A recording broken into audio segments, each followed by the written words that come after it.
안녕하세요. 곽국선 교수입니다. 오늘은 사자로 풀어본 중국 역사, 가화어인이란 제목으로 말씀을 드리겠습니다. 가화어인. 자기의 책임을 다른 사람한테 전가한다. 이런 뜻입니다. 우리가 중국 역사를 보면 좀 흥미있는 현상이 있는데요. 국가를 건립한 사람들은 전부 남성들입니다. 물론 예외적으로 남주를 세웠던 측천무가 있긴 하죠.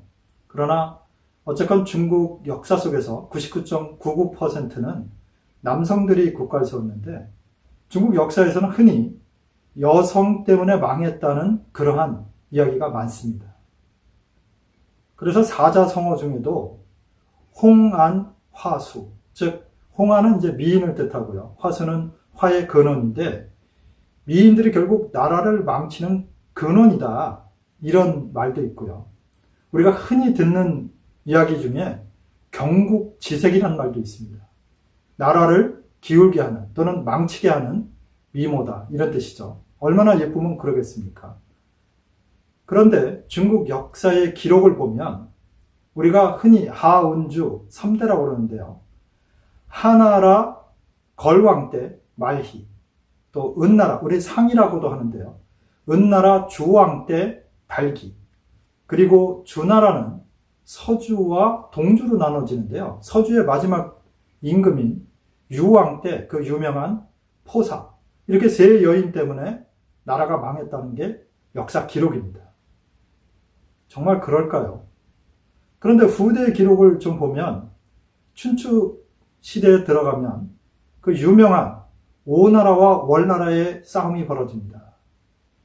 그 당시에 우리가 흔히 들어봤던 와신 상담의 주인공인 구천과 부차의 싸움이 가장 유명한데요.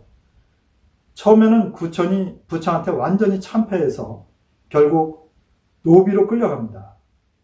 그래서 월나라에서 미인들을 부차한테 이제 상납하는데요. 그 중에 한 사람이 중국의 4대 미인으로 꼽히는 서시입니다. 이 서시 때문에 이제 오나라가 망했다. 즉 부차가 서시의 치마폭에서 돌아나면서 정치를 게을리하고, 그래서 결국은 구천한테 역습을 당해서 국가가 망했다. 이게 이제 정설입니다. 그리고 후대로 내려오면 5호 16국 시대 때 북쪽에 북제란 나라가 있었습니다. 그 나라의 이제 마지막 임금이 고위라는 사람인데요. 우리는 그 사람을 후주라고 합니다.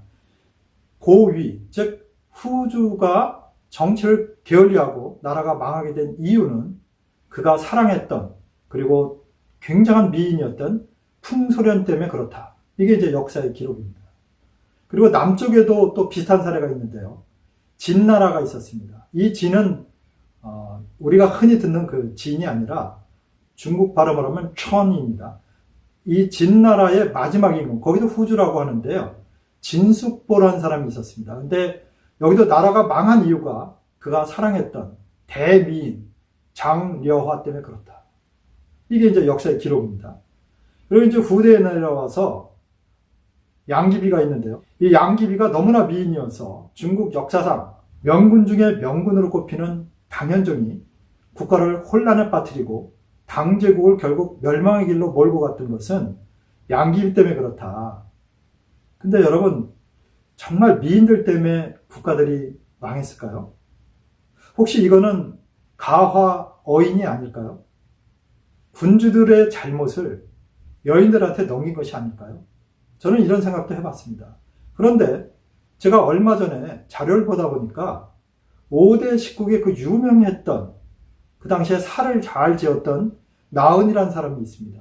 그가 뭐라고 이야기를 했냐면, 야, 오나라가 서시 때문에 망했다면 그러면 서시가 없는 월나라는 도대체 누구 때문에 망했단 말이냐? 말도 안 되는 소리 하지 말라. 미인들 때문에 망한 게 아니라 미인한테 미혹이 돼서 정치를 엉터리로 한 군주들 때문에 나라가 망한 것이다. 이거야말로 가화어인이다. 이렇게 얘기를 했습니다. 그래서 제가 무릎을 쳤습니다. 맞다. 우리는 여지까지 경국지색이네, 홍안, 화순네 뭐 이러면서 미인들을 욕해왔는데, 따지고 보면 미인한테 미혹돼서 정치를 못한 남자들의 문제겠죠.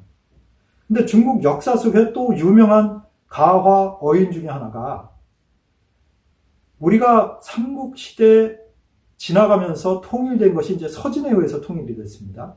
그리고 나서 서진이 한 100여 년도 못 가서 이제 무너지고 남쪽으로 도망가서 이제 동진이 성립이 되는데요. 동진 때 가장 유행했던 사상이 현학입니다. 물론 서진 전에 위나라 때부터 현학이 일어났습니다만은 현학의 극성기는 동진이라고 볼 수 있는데 동진이 망한 이유는 현학 때문이다. 그래서 고영무 같은 사람들은 중림칠연인 해강과 완적 이런 자들 때문에 동진이 망했다. 그리고 중국의 4대부의 기풍이 완전히 무너졌다. 이렇게 이야기를 합니다. 근데 정말 그럴까요? 사실 저도 그런 생각을 좀 갖고 있었는데 한 번은 제가 자료를 보다 보니까 그 유명한 임어당 선생이 한 이야기를 보게 되었습니다. 임어당은 무슨 얘기를 하느냐? 동진이 망한 것에 대해서 현학의 탓을 돌리고 중림칠연 탓을 돌리는데 이건 원인과 결과가 거꾸로 된 것이다. 원인이 중림칠연이 아니고 그 당시에 정치를 했던 무인들 그리고 정치를 혼란스럽게 했던 그러한 세력들 때문에 문인들이 자기들의 포부를 펼칠 수 없었고 그래서 어쩔 수 없이 현실 도피를 하게 됐고 나중에 그 사상이 전국에 퍼진 것이지 그 사람들의 사상 때문에 나라가 망한 것이 아니다. 즉 정치를 잘못했기 때문에 나라가 망한 것이지 중림칠연이나 현학 때문에 망한 것이 아니다. 이것도 역시 가화 어인의 대표적인 사례입니다. 중국 역사에서 보면 군주의 잘못을 신하나 또 그 군주가 데리고 있던 미인들이나 또는 다른 어떤 학자들한테 돌리는 경향이 있습니다.